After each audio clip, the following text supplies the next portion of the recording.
बीड जिल्ह्यातील मस्साजोगचे सरपंच जे आहेत ते संतोष देशमुख खून प्रकरणातील मुख्य सूत्रधाराला जो अटक करेल आणि ज्याचा एन्काउंटर जो आरोपीचा मुख्य करेल अशा पोलीस तपास अधिकाऱ्याला 51 लाख रुपयाची बक्षिसाची आणि 5 एकर जमीन देण्याची घोषणा केलेले शेतकरी कल्याणजी बाबर आपल्या समोर आहेत। दरम्यान ही घोषणा केल्यानंतर कल्याणजी बाबर यांना पोलीस प्रशासनाने देखील बोलावणी केले होतं। संबंधित नेमकं काय हा विषय झाला या संदर्भात बोलण्यासाठी खास कल्याणजी बाबर आहेत। TV9 मध्ये आपलं स्वागत आहे कल्याणजी। नेमकं हा एकीकडे 51 लाखाची आपण घोषणा केल्यानंतर पोलीस प्रशासनाने देखील आपल्याला बोलवलंय, नेमकं काय आहे नेमकं या घोषणेवर आपण ठाम आहेत का पोलीस प्रशासनाचा काही दबाव आलाय?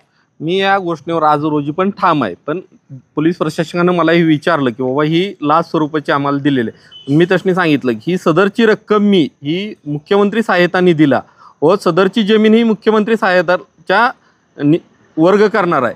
त्यामुळं ह्या वरिष्ठांनी मला सांगितलं आणि त्या कायदेशीर बाबी बघून मी ही घोषणा आता थोडी बदल करून ही सदरची रक्कम व सदरची जमीन ही मुख्यमंत्री सहायता निधीला देणार आहे आणि सदरच्या बक्षिसावर आणि ह्या जमीन देण्यावर मी आज रोजी पण ठाम आहे। ज्या पद्धतीने आपण जर पाहिलं असेल तर अजूनही आरोपींचा शोध लागताना दिसत नाहीये। आंदोलन होत आहेत, मोर्चे होत आहेत, 18 दिवस झाले तरी मुख्य सूत्रधारापर्यंत पोलीस पोहोचत नाहीत। नेमकं काय समजायचं, नेमकं कसं पाहता याकडे आपण? मी सध्याला ते काल म्हणजे रविवारी 25 डिसेंबरला मी तिथं मसाजोग सरपंचांच्या कुटुंबियाला भेट घेऊन आलेलो आहे। तिथल्या उद्या मोर्चातमधून सामील होणार आहे। तिथली सदरची परिस्थिती बघता एका समाजावर नाही सगळ्या समाजावर तिथले गुन्हेगार जो मास्टर माइंड आहे त्यांनी इतका अन्याय केला, इतक्या क्रूरपणे तिथल्या लोकांना वागणूक दिलेली आहे, त्याचा कुठं तर न्याय लागला पाहिजे। आणि सातत्यानं आमदार असतील काही तिथले सर्वसामान्य देखील आवाज उठवताना पाहायला मिळतात। वाल्मिक कराड नेमका हा काय विषय? कुटुंबियांशी आपला काय संवाद झाला आणि खऱ्या अर्थानं मास्टर माइंड हा वाल्मिक कराडच असेल असं वाटतंय आपल्याला? हो, वाल्मिक कराडच हा मास्टर माइंड आहे। वाल्मिक कराडनंच ही सगळी घटना घडून आणलेली आहे आणि वाल्मिक कराडनंच या आर्थिक फायद्यासाठी ही गोष्ट केलेली आहे, स्वतःच्या आर्थिक फायद्यासाठी आणि प्रतिष्ठा आणि आपली गुन्हेगाराची दबदब वाढायसाठी ही घटना केलेली आहे। आणि सगळे आमदार आहेत ना ते बोलतात ते खरंच आहे आणि तिथले एकदम वातावरण दहशतीखाली आहे। कुठं तर शासनाने दहशत मोडून काढली पाहिजे आणि त्या दहशतीला कुठं तर म्हणजे त्या समाजाला कुठं तर न्याय मिळाला पाहिजे, सरपंच कुटुंबाला न्याय मिळाला पाहिजे, त्या सरपंचाला न्याय मिळाला पाहिजे। कुठंतर आज सत्ताधारी आमदार देखील जे अजित पवार गटातले प्रकाश सोळंकी आहेत यांनी देखील वक्तव्य केले, कुठंतर सत्तेमधल्याच लोकांचा राजाश्रय आहे म्हणून कुठंतर त्यांना अजूनही अटक होत नाही। काय एकदम नेमकं एकंदरीत भावना काय आहेत तिथल्या मसाजोग देशमुख कुटुंबियांच्या आणि नेमकं तुम्ही काय आश्वासित केले त्यांना? नाही, मी तसं आश्वासच केलेलं आहे आणि सदरच्या मोर्चा निघाल्यावर मी स्वतः CM साहेबांना भेटायला जाणार आहे आणि आमची टीम सगळी CM साहेबांना भेटायला जाणार आहे सगळेजण मिळून।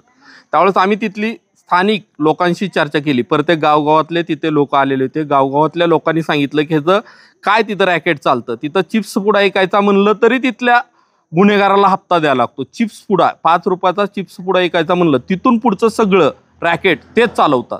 बर, म्हणजे बीड जिल्ह्यात ही परिस्थिती आहे आज, ती परिस्थिती आहे। तिथलं बघितलं तर भयानक अवस्था आहे, भयानक म्हणजे ते कुठल्याच महाराष्ट्रात नाही, मी म्हणतो बिहारमध्ये पण नाही, त्या बिहारचा पुढचा बिहार आहे। तिथं चिप्स पुडा ऐकायचा म्हणलं तर त्याचा हप्ता द्यावा लागतो, नाही हप्ता दिला तर त्याला फूड अँड ड्रग्सच्या खाली अटक करायला लावत्या। तिथल्या अधिकारी तिथल्या रॅकेटमध्ये सामील आहेत। तिथल्या प्रत्येक कुठली एजन्सी घ्यायची, साधा बिस्किट पुडा असो, पाण्याची बाटली असो, थम्सअप असो, काय असो, औषधमधलं मेडिकल असन, एखादी साधी 1 रुपयाची गोळी घ्यायची म्हणलं तर ती अख्ख्या जिल्ह्यात इकायची असली तर तिथल्या डिस्ट्रीब्युटरनं ती गोळीचे हप्ता द्यायचा, त्यांनी रेट ठरवायचे, त्यानंतर हे सगळं वाटप झालं पाहिजे। नाहीतर हे अधिकारी जाऊन त्यावर रेड करतात, डुप्लिकेट आहे, हे आहे, ते आहे, यांचा अधिकाऱ्याची लागेबंदी आहेत। लागेबंद्यातनं करोडो रुपयाचे आर्थिक उलाढाल करतात दहशतीखाली आणि मर्जीतले अधिकारी बदलून आणतात। कुठेतरी देशमुख कुटुंबियांवर देखील दुःखाचा डोंगर कोसळलाय। कुटुंबामध्ये राज्यभरातले देखील मराठा समाज बांधव असतील, सर्व बांधव एकत्रित येताना पाहायला मिळतात।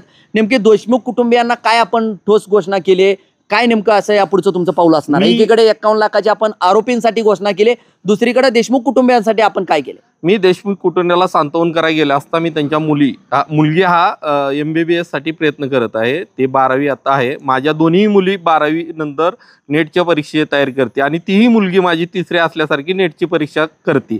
मी तिला आश्वासित करून आलोय की बाबा माझी मुली ज्या कॉलेजमध्ये ॲडमिशन घेईन मी मुलींचं त्याच कॉलेजमध्ये तुझं ॲडमिशन करून देईन, माझ्या मुलीचा जसा शाही विवाह होईल तसाच तुझा पण त्या तिसरी मुलगी म्हणून त्या लग्नात तुझा शाही विवाह करून देणार आहे मी. मला असं वाटतं की तिथं अशी भयंकर आहे. आपण इतक्या देशामध्ये असं बिहार नाव घेतो.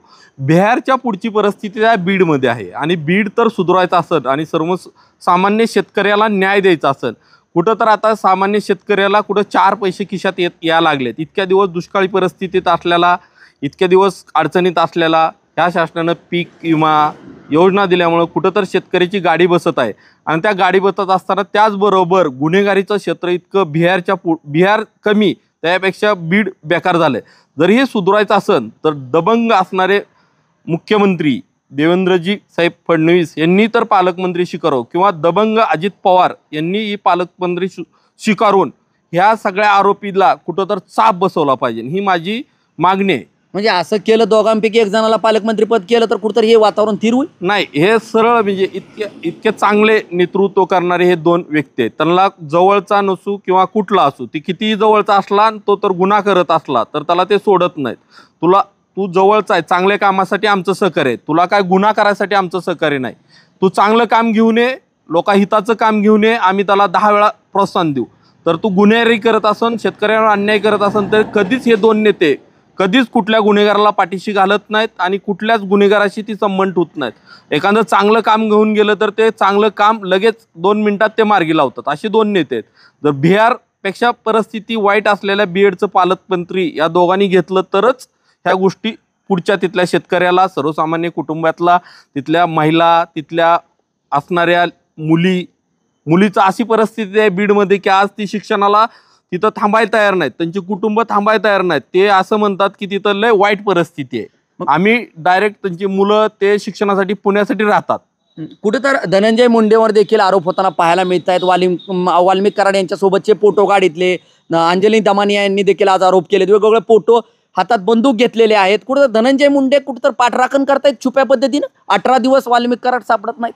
18 सापडायचं हेच कारण आहे की आर्थिक देवाणघेवाणीतून, आणि तुम्हाला जे वाक्य मी बोलणार आहे ते वादग्रस्त असेल त्यामुळे मी बोलत नाही. तिथं काय रॅकेट चालतं, एखाद्या महिला असेल तर महिलाचा एखादी असेल तर तिच्या नवऱ्याला व्यसनाधीन करतात.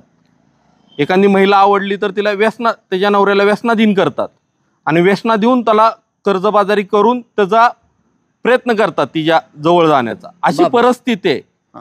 त्यामुळे आपण जर पाहिलं असेल तर अजित पवार असतील किंवा देवेंद्र फडणवीस यांना जर बीडचं पालकमंत्री पद केलं तरच बीडचा जो आहे तो याच्या पुढच्या काळातला बिहार होणं जे आहे ते वाचणार आहे.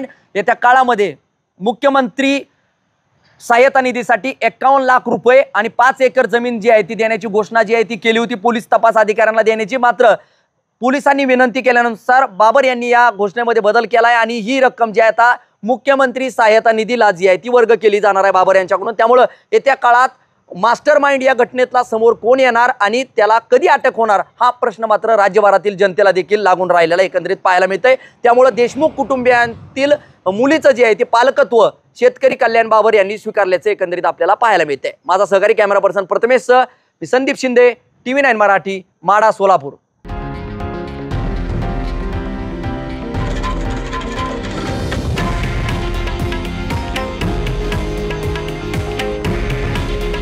हे आहे देशातील नंबर 1 न्यूज नेटवर्क आणि आपण पाहत आहात TV9 मराठी. काळजी तुमची, हित महाराष्ट्राचं.